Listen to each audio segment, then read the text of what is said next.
what every God-fearing parent is called to do. As we see in Deuteronomy 6, 5 through 12, or 5 through 7, it says, you shall love the Lord your God with all your heart and with all your soul and with all your might. And these words that I command you today, shall be on your heart. You shall teach them diligently to your children, and shall talk of them when you sit in your house, and when you walk by the way, and when you lie down, and when you rise. He's teaching his son to be a wise king, which means he must know the Lord, who he is, and his character. He must know the Lord's ways, what he does and what he doesn't do, and how he instructs us and what he instructs us to do.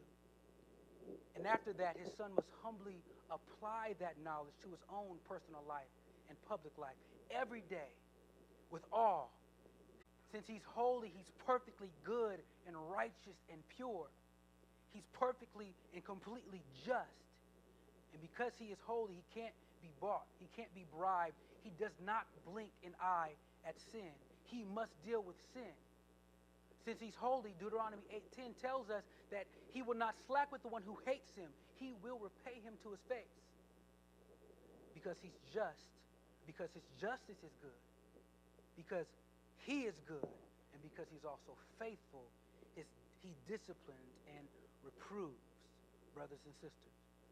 Discipline and reproof are two words that are often interchanged, but there's differences. So we're going to get into those right now.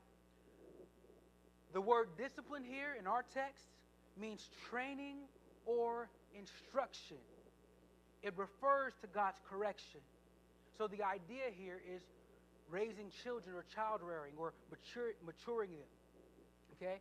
Errors will be made, we know that, right? There will be sin, whether it be deliberate or out of ignorance. But godly discipline is God directing people, especially his people, to his right paths. It's not always stern or harsh, like what we typically experience in the world. It's not a discipline meant to provoke someone to anger. With God, it's measured.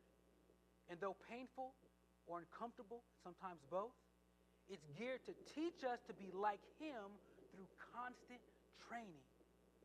It's training or instruction that molds our character and enforces correct behavior. Do you know God does that to his people? Now, reproof in our text is the rebuke or correction by words. It's to express sharp disapproval or behavior or actions like, stop doing that. That's not right. And glory to God, the scriptures reveal what both of these look like coming from him. That's good for our souls because we can know. We as believers, we need to know what these are and what they look